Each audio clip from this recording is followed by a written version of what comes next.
Ya sosok perempuan yang bersimpah darah dan akhirnya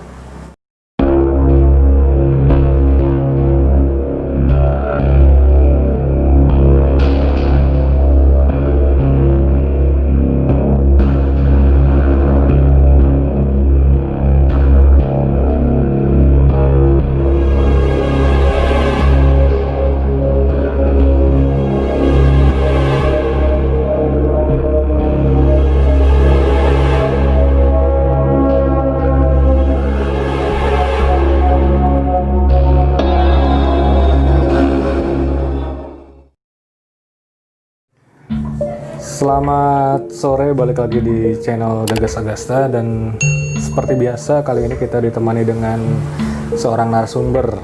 Nah, narasumber ini adalah rekan saya sendiri dari Cirebon, ya Kang? ya Nah, ini adalah pelatih dari... SMK Wahidin. Nah, itu ya. Sekarang aktivitas ngapain aja, Kang? Aktivitas baru pulang kerja. Kalau ngajar lagi off. Lagi oh, Lagi off. soalnya lagi corona juga ya. Iya. Jadi Kang Andes ini punya beberapa cerita yang bisa dibagikan ke teman-teman semua, tentunya sangat horor gitu ya. Jadi cerita awal ini dimulainya gimana, Kang? Silakan. Cerita awal dimulainya tahun 2014. Jadi ada di salah satu perusahaan bergerak di bidang makanan. Jadi di situ saya masuk bulan pertama itu masih biasa, nggak ada terasa apapun. Mulai terasa itu bulan kedua, jadi terasa hal-hal aneh itu mulai terasa sih Kang. Jadi awal 2 bulan itu kerja sudah mulai terasa kayak kejanggalan-kejanggalan mistis. Ya, contohnya kayak mendengar suara-suara dan melihat sekelebatan cahaya kayak gitu kan. Pernah juga sampai menampakkan di depan mata gitu. Itu yang menampakkan di depan mata itu berwujudnya seperti apa? Berwujud pernah 3 kali yang menampakkan di mata. Yang pertama pocong, kedua perempuan masih pakai seragam. Ya. Jadi kayak orang apa ya, orang habis kecelakaan, dia menampakkan dan meminta tolong gitu. Dan yang ketiga itu seorang kakek-kakek gitu kan. Yang waktu ketemu pocong itu gimana, Kang, ceritanya? Nah, waktu ketemu pocong istilahnya bukan ketemu Kang. Jadi kita sebagai karyawan di situ bagian produksi dan bagian tempat saya itu sering tidur di atap genteng gitu. Iya. Jadi ada apa ya? Ada genteng yang rata. Kita kalau malam itu semua beberapa orang tidur di situ. Dan yang awalnya yang tahu itu teman saya. Jadi saya lagi tidur di sebelahnya teman saya, dan sebelah saya itu ada sosok itu, sosok pocong itu. Kita sebelumnya nyadar apa gimana, Kang? Awalnya nggak nyadar bahwa ada sosok pocong itu, dan pas teman saya ngomong itu di samping ada apa kan. Iya. Saya menoleh, ya benar-benar nyata gitu. Nyata. Dan akhirnya kita juga takut sendiri dan akhirnya lari gitu. Ngadep mana itu? Pas itu ngadep ke belakangin kita. Oh. Jadi si sosok ini ngebelakangin kita lah, nggak tatapan mata gitu. Jadi ngebelakangin kita dan kita juga kaget dan langsung lari gitu.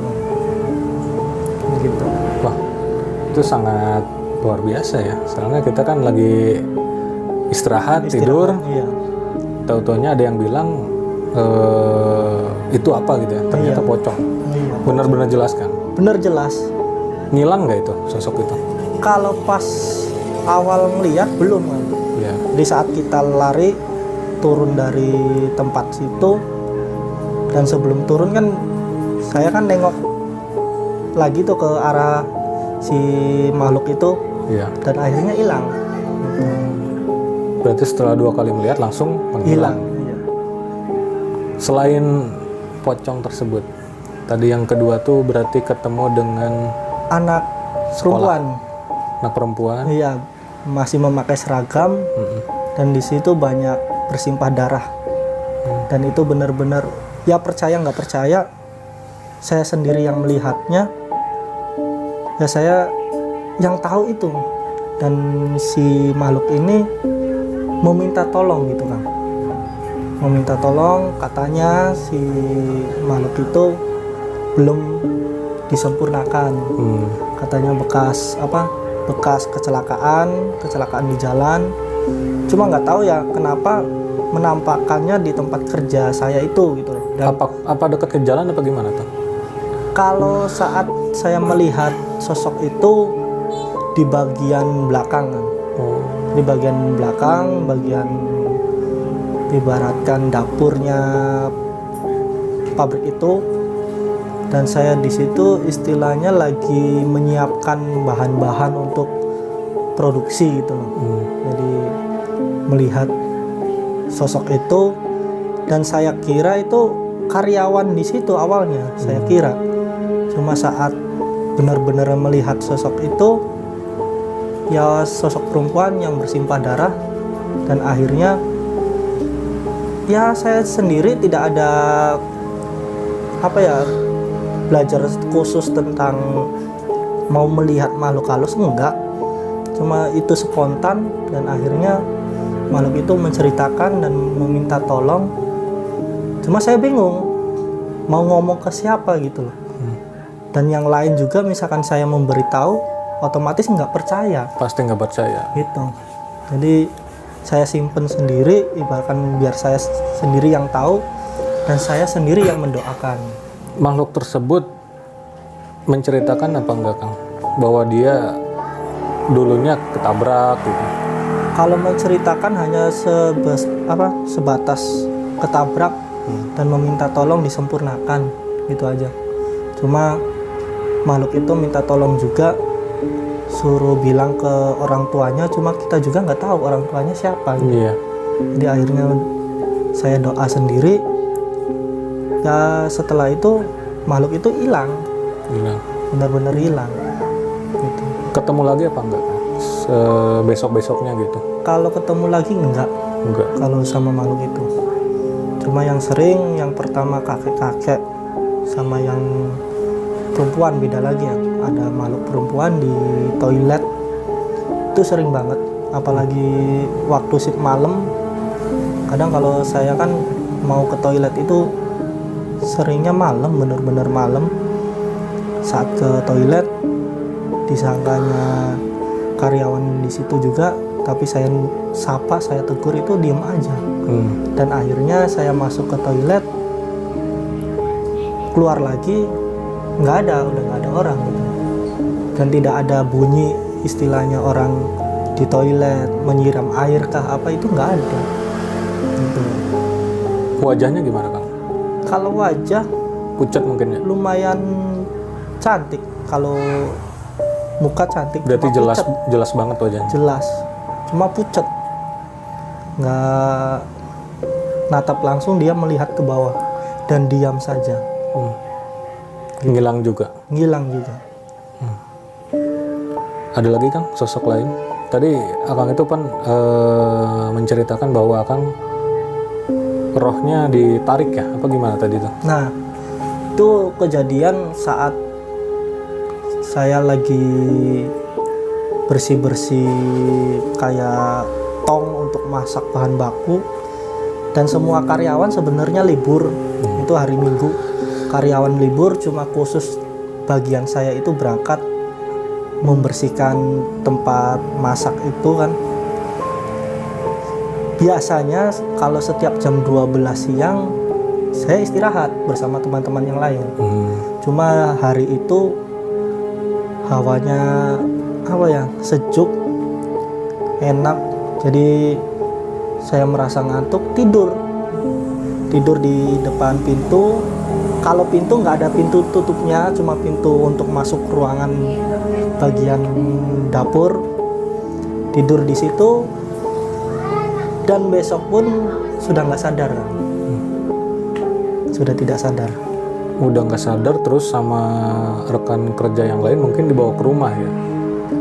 Nggak tahu. Nggak tahu. Kalau rasanya saya biasa, cuma menurut keterangan orang tua, saya itu banyak melamun. Dan kalau diajak ngobrol itu nggak ada respon gitu. Dan mata saya ngelihatnya ke atas saja. Nah, itu selama 1 minggu. 1 minggu. Jadi bukan mata kita merem ya, tapi tetap ngebuka, cuman nggak bisa ditanya, nggak sadar gitu ya? Kalau keterangan orang tua seperti itu. Kira-kira waktu nggak sadar itu kita ngerasain berapa jam, Kang? Ngerasanya gitu? Apa 1 hari penuh atau gimana? Kalau ngerasanya kita sebagai yang kena hal begitu, kayak sebentar. Cuma keterangan orang tua saya 1 minggu seperti itu. Cuma saya sendiri ngerasanya baru berapa menit gitu loh. Gitu loh. Berarti tadi yang pertama ketemu kakek-kakek? Nah, kalau kakek-kakek itu di belakang sama. Oh, sama juga di belakang. Nah, kadang pernah ada sesuatu hal pernah kejadian itu apa ya, berwujud teman saya dan saya sama pergi ke toilet. Itu hari yang berbeda. Bertemu, saya tegur, dia diam. Iya. Dan saya mendekati, dia tetap diam dan nunduk, tetap terus jalan kaki.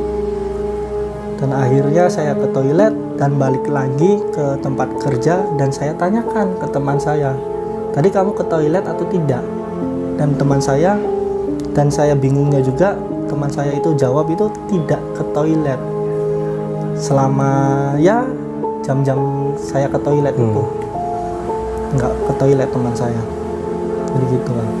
Oke, memang yang namanya pabrik itu banyak sekali penunggunya ya, Kang? Kalau semua tempat pasti ada. Pasti ada. Semua tempat. Cuman yang Kang Andes alamin ini emang ceritanya luar biasa. Iya, benar-benar Karena nyata dan melihat langsung ya. Iya. Beberapa makhluk juga ya. Iya. Itu Akang kerja di situ berapa lama? Kerja di situ 2,5 tahun kurang lah. Keluarnya karena makhluk tersebut apa? Tidak. Oh enggak. Saat keluar, yang pertama mau kerja di tempat lain, cuma yang kedua juga karena alasan itu. Tapi kalau untuk keluarnya dengan alasan ada makhluk seperti itu, saya tidak awalnya. Cuma kejadian 1 minggu tidak sadarkan diri, orang tua bilang udah jangan kerja di situ lagi. Ya udah, saya nurut sama orang tua gitu. Itu ya.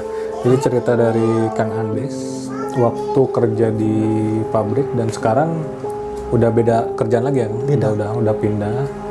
Dan kerjanya sekarang berarti belum mengalami lagi ya, Kang, hal-hal seperti Kalau itu? kerja sekarang lebih ngalamin lagi. Lebih ngalamin. Tapi sebelum kita cerita, nanti teman-teman kita buat penasaran dulu aja ya, Kang. Iya. Jadi nanti Kang Andes akan ketemu lagi dengan saya, kemudian bikin podcast lagi dan bercerita tentang yang tempat kerja yang baru. Siap. Sekarang. Oke, Kang, pesan-pesan untuk teman-teman di rumah nih, kalau misalkan ada yang sama halnya mengalami waktu kerja di pabrik, seperti apa?